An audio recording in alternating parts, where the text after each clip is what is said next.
Let me introduce you to my great-grandmother, Saniyecan. She makes the best gozleme in Turkey. Of course I'm biased, but this lady's been perfecting her recipe for over 70 years. I'll try my best to explain all her tips and tricks for gozleme and modify it in case you don't have one of these lying around in an 800 square feet apartment either. We'll make 3 types: spicy potato, plant-based ground beef, and my personal favorite, the classic spinach. Think of gozleme as Turkey's response to a quesadilla. It is a no-yeast flatbread with fillings, simple and delicious. We don't know exactly how long it's been around, but the oldest reference to the word is from a Persian-Turkish dictionary published in 1477. The word itself comes from közleme, meaning to cook on embers, which is exactly how my lovely Saniyecan does it. She also eyeballs everything, always, but I've tested this recipe numerous times to make sure it'll taste great even without 70 years of experience. Combine flour, salt, and water in a large bowl. We want 65% hydration. To minimize sticking, I'd suggest starting out with a wooden spoon instead of using your hands. Once the dough becomes workable enough, transfer onto a liberally floured work surface and start kneading with your hand. You can do this with a stand mixer as well, but for a shorter time, and also, you'd be missing out on free therapy. It's usually ready after about 10 minutes of kneading. The end texture should not be sticky. Here's what it should look like.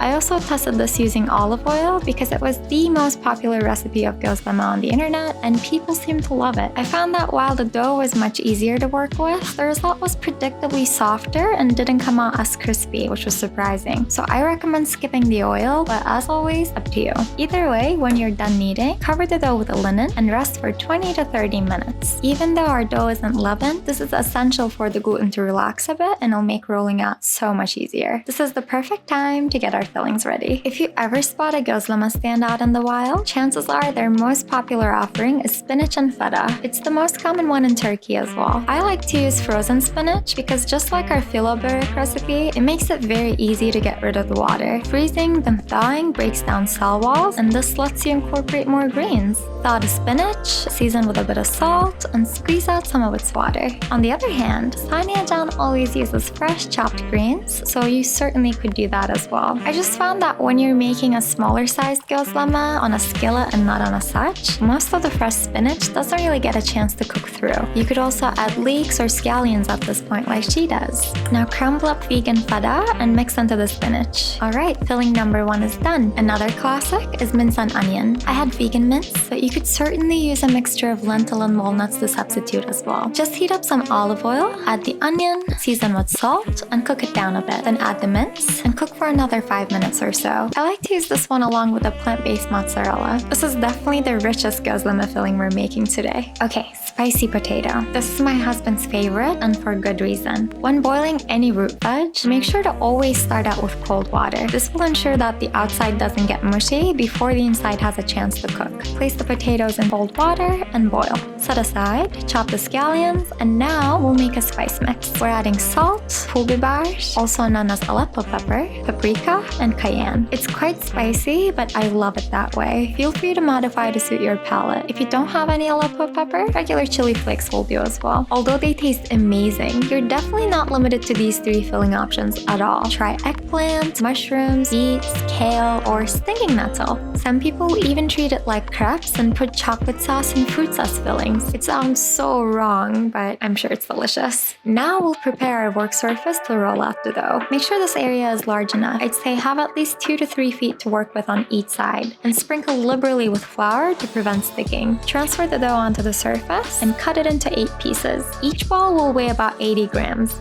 Cover any dough pieces you're not currently using as we don't want a crust to form on them. Now let's roll them out. In terms of shape, if you indeed do have a sac or a very wide pan to work with, then you can roll it into a large circle to be folded into a half-moon shape later, which is the traditional way. Just make sure to divide up the dough accordingly beforehand. You can see how my great-grandma is using a much larger dough ball. I'd say she's using at least 120 grams. Personally, I usually make these on a cast iron skillet, and mine's not very large, so I just make smaller circles instead. The shape doesn't have to be perfect at all, as the edges will be folded in anyway. You can use whatever type of rolling pin you have. To make this process a lot easier, use flour liberally on all surfaces to keep things from sticking to each other. Trust me, this can become a nightmare. You see how my skills for rolling out the dough are very limited, especially when you compare it to the dough-yenne of making gozleme. But I'm showing it anyway because you really don't need to be a pro to make delicious gozleme. Now we can place our preferred filling into the rolled out dough. A very good gozleme will be brimming with fillings without tearing, but still be relatively thin. Fold each side inward and place on a board sprinkled with flour. This is the easiest way to transfer them onto the cooking surface. If no one's helping you in the kitchen, you could also prepare all of them at once and batch cook afterwards. Heat a bit of olive oil on high heat and place the gozleme. Cook it on each side for a few minutes. It's usual for them to get slightly charred. These are best enjoyed right off the skillet. I'd never guessed this, but apparently it's common to squeeze some lemon onto gozleme in Australia of all places. Though in Turkey, we usually enjoy them plain or with a pepper spread like this one, always with Turkish tea or ayran on the side. Although they won't taste just as good, you may also freeze these. I usually bring at least a dozen of my great-grandmother's gozleme on the flight to California. This is probably not very food safe, but for me, it's a risk well worth taking. The best way of reheating is to warm them up on a hot skillet again, but if you're heating up a whole batch, then you can also broil for a few minutes on each side in the oven. If you enjoyed this, please like and subscribe. I always appreciate it. Thanks so much for watching and be well till next time. Ne şöyle lazım. Bu ne? Ne otu bu? Pazı. Puzzle. I don't know the English. I was gonna say collard greens, but it doesn't look as thick. Beğeni mi çekeyim? Kind of look like collard greens. Yeah, then collard greens, yes. Wow. That's how you cut it up, huh? That's so cool. I wish I could do that.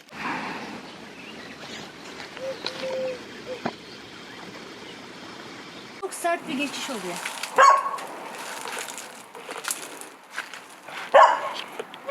Çok güzel. Where are the zucchini blossoms that you saw?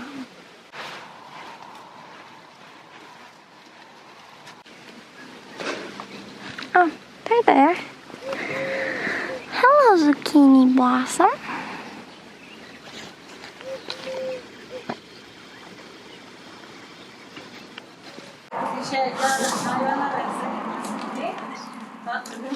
Boş ver. Kızlar. Güzel olur. Kızlar. Bakarız bir kozlarız. Böyle bir ikramımız edelim de.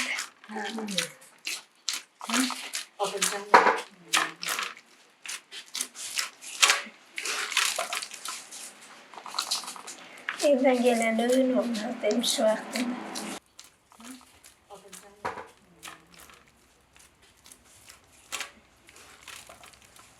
Güzel.